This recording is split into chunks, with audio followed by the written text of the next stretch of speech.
So here we have an image of Link in the heavier clothes next to a campfire in an icy area, and it looks like he has some sort of makeshift tent here. What comes to mind first is, do you think you'll be able to make these tents when you get to certain areas, like if there's no enemies or danger around? Do you think you'll be able to make tents? Because I don't think we've seen that yet.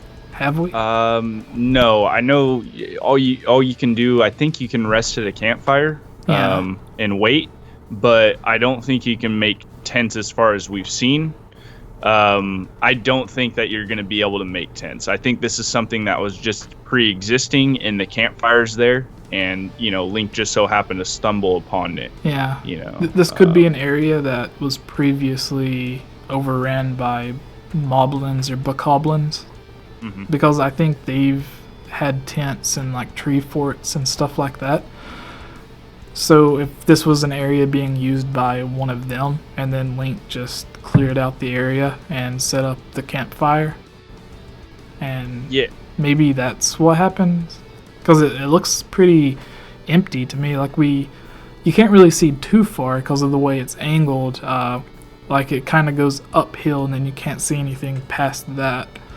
Mm-hmm. Off in the distance. Now that you mention it, I'm pretty sure from a couple of the the very first trailer that we got from E3, a lot of the bokoblins had this reddish looking cloth all around their bases and stuff like that. So you could be right with that this is just a pre-existing camp from enemies or something, and he came through and took it out, or it was abandoned or something like that. Yeah, we see 2 trees in the background, and then it looks like beyond that it looks like 2 flags.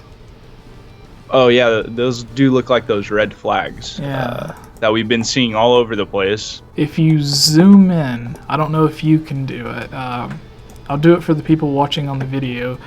But you can see the pole going up, and I'll kind of highlight it, and then the flag kind of goes down to the ground, to where at first glance it looks like a flag, but then it looks too long to be an actual flag. It looks almost like an archway, and then it looks like there's a figure holding what would be the pole for the flag that's going straight up in the air. It looks like there's like a statue or something holding it, and then the one next to it looks almost the same. So this looks like not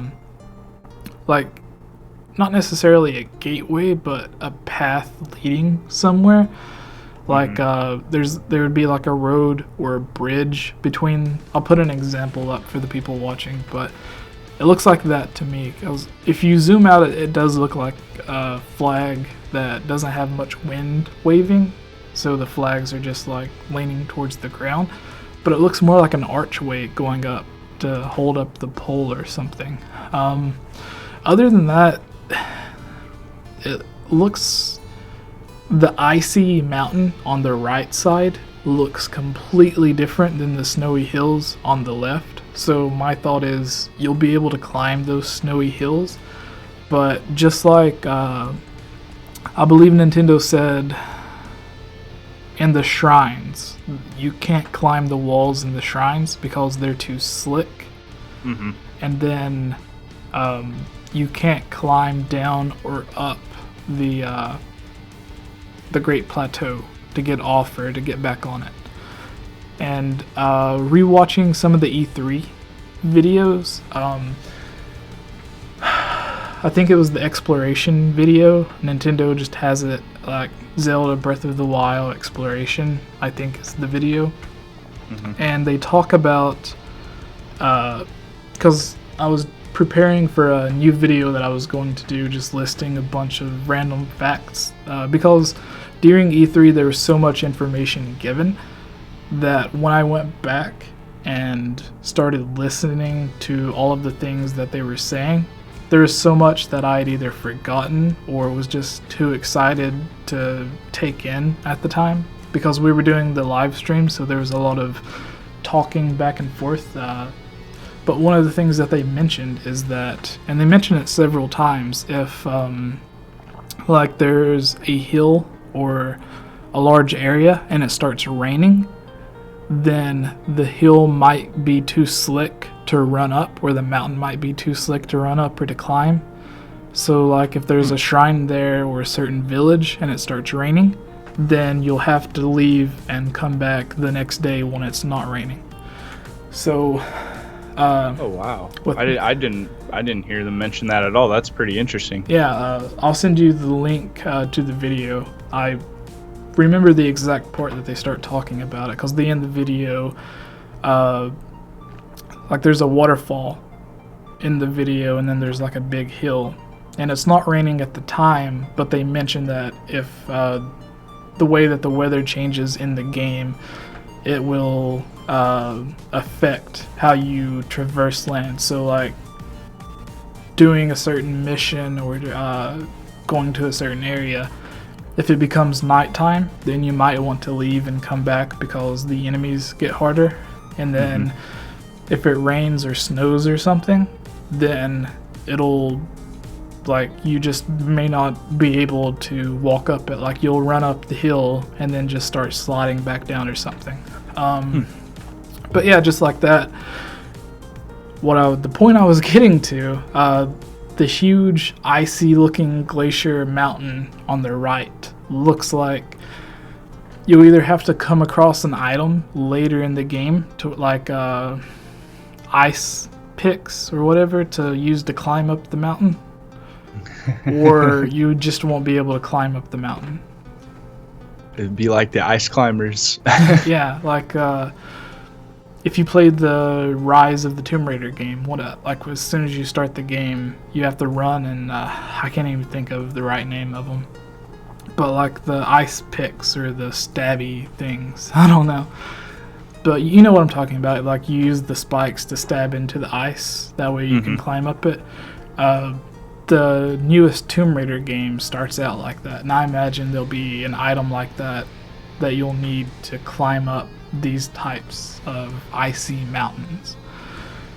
And once again, I think that's it. Like, I know a lot of people pointed out that it's weird that Link is wearing like the short pants that only come down to like his calves because it's so cold. Yeah, his capris. Yeah. Oh man, yeah, that's a weird design that they got going on there, because this is a really cold area. Yeah, it doesn't look like there's any footprints in the snow or anything like that, so either Link has been standing there for a while, or maybe the snow doesn't track your footprints. I'm not really sure.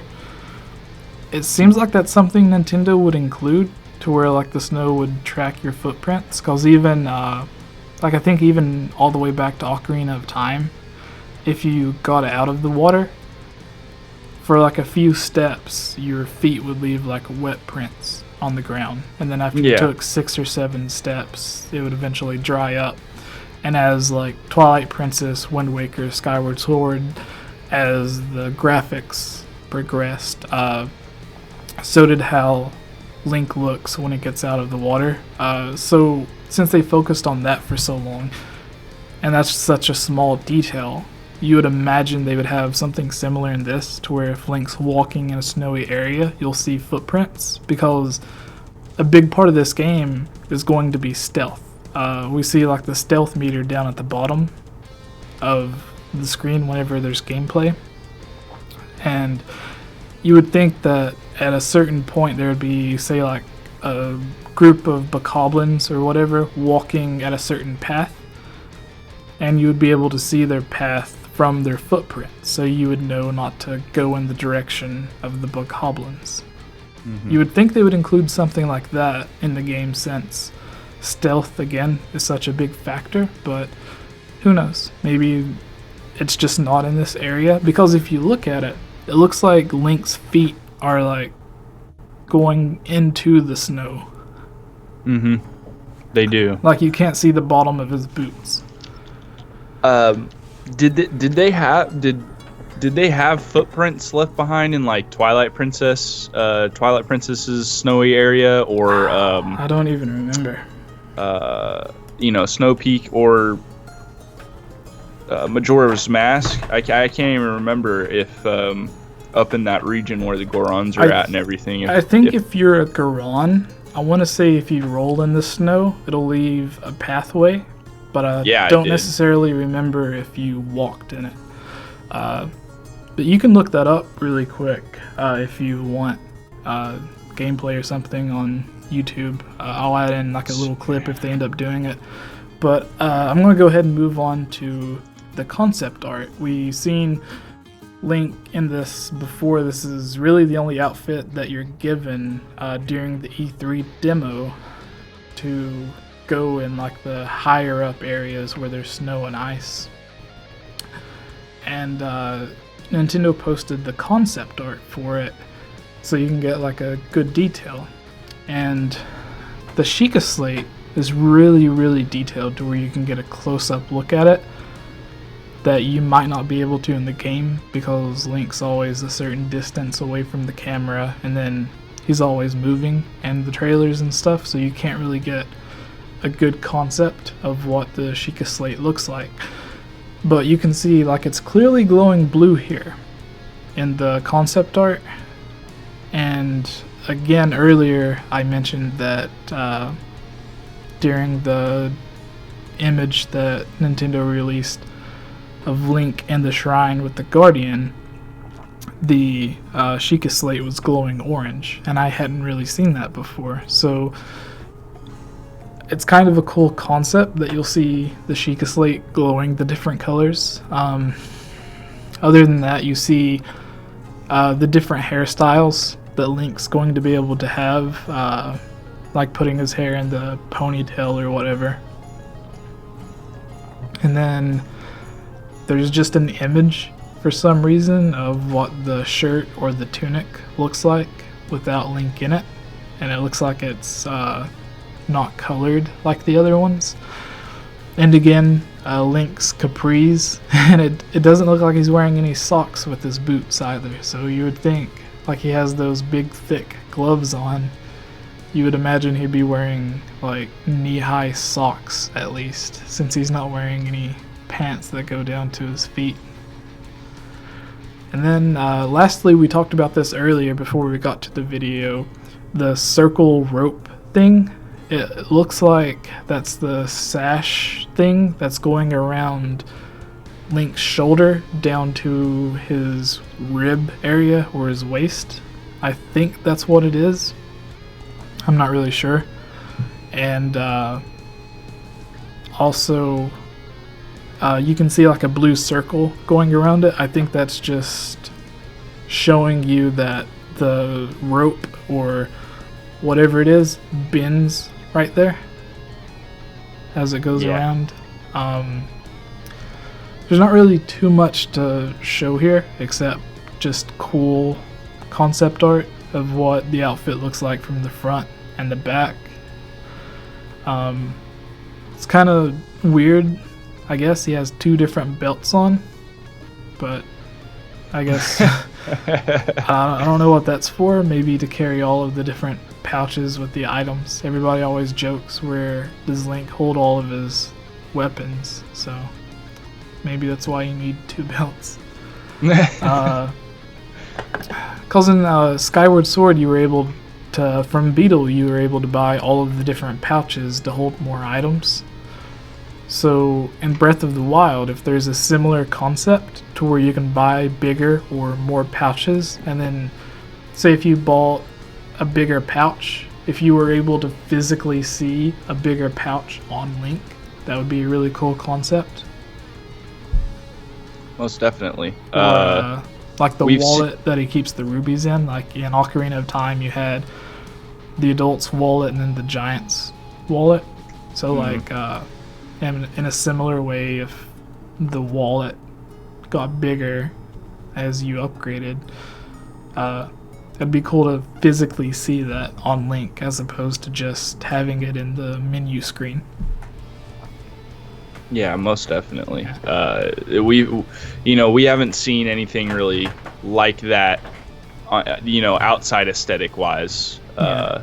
It could be that you just upgrade your clothes and you get different bags or something like that from finding different clothes, but Yeah. it would be cool to be able to upgrade the different bags and actually see them get larger on Link's person. Yeah. And then I recently posted what was it? The top 10 best and worst of Ocarina of Time is what I think I named the video. And one of the things that I say is so great about Ocarina of Time and just most Zelda games in general is the items and the weapons you get in most open world games. Like I used Skyrim, for example. Like you can gather so much useless stuff that it ends up completely slowing you down to where you can't really move. So like you can have like however many 100 forks or like 1,000 wheels of cheese, and it's completely pointless for the most part. And once you hold so much stuff, you end up walking super slow, which I guess like when you first think about it is like, oh, that's a cool concept, they're doing something different. But once you pick up that extra item and you can't carry it anymore and you have to go through and pick what you want to discard, it's kind of a burden on the player whenever they're going up picking up everything. But in Zelda, all of the items, like there's usually a purpose for everything. And with Breath of the Wild, like it looks like they're getting to that point because there's so many different foods and like vegetables and fruits and different meats that you can pick up. I hope it doesn't get to that point that it is in Skyrim, to where if you're holding too much it'll slow you down. I hope it'll just say you can't carry this because your pouch is full or whatever. I hope it's a situation like that, because that's something Nintendo and Zelda's been good at so far. So. Yeah, that was actually something that I touched on with the food-wise. Yeah, in your most recent video. In my most recent one, is that the Treehouse team did say that they got a fat stack of just straight recipes, and they were making jokes about how big this stack of paperwork was, and they asked if they needed it translated to English, and a lot of them were really hesitant about that because it's such a big piece of paper to look through. Report to look through on how many recipes there actually are. So I'm hoping, just like yourself, that we don't get a bunch of items that are just completely useless. Yeah. And that wouldn't be fun. It'll be cool to where we know you can mix like 2, 3, 4, 5, however many different items together to make like a superfood or something like that. I hope in the game you're able to mix, like if you have 2 or 3 different superfoods or whatever super items that are already mixed, if you can just combine those and make something even more powerful. That'd be pretty cool. Yeah, to where get, 2 different effects out of one or something. Yeah, like this is a completely different thing, but sort of similar. Dead Rising, I don't know about the first 2, but in Dead Rising 3 and Dead Rising 4, a big part of the game is combining different weapons together, and then it gets to a point where you'll find blueprints to where you can combine weapons that you've already combined, so you can just keep adding different combinations of weapons together to make like one massively strong weapon. So if you're able to do that with the food in this game, to where you're able to put a bunch of stuff together that'll give you, say, 20 hearts or 18 hearts, the amount that Link typically has in a Zelda game. If you're able to get a food that gives you all of those, but it also gives you unlimited stamina for like 5 minutes, and then allows you to go into a cold or a hot area without having to put on clothes, to where it was just like the all-around best food that you could get, then something like that would be really cool. The only thing that I can think of similar to that in past Zelda games is the blue potion. Typically is the red potion for health and the green potion for stamina or magic mixed together. And the blue potion kind of does both. So if there's like a superfood does something like that, that would be really cool. Yeah, oh, definitely. That'd be really, really cool. And then just going back, I did look up the footprint thing for the 2 other games. Twilight Princess does not, and Majora's Mask does, though. So, Link leaves behind little footprints and everything when he's running in the snow in Majora's Mask. But not in Twilight Princess? No, not that I could see. They might have, maybe added it in Twilight Princess HD. This was just a straight Twilight Princess, and it was a quick thing, so not even Wolf Link.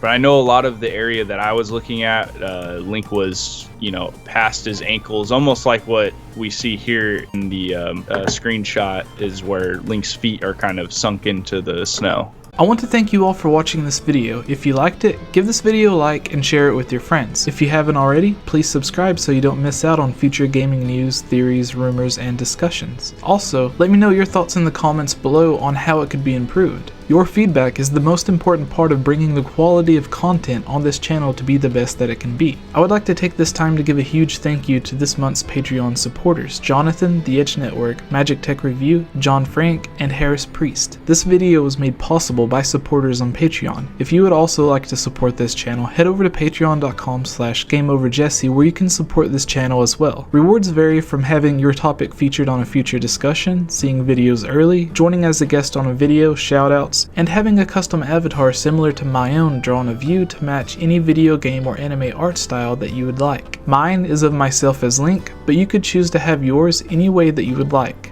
Finally, I would like to thank my friends CS Guitar 89 and Gnomo Designs for providing the music and artwork for this video.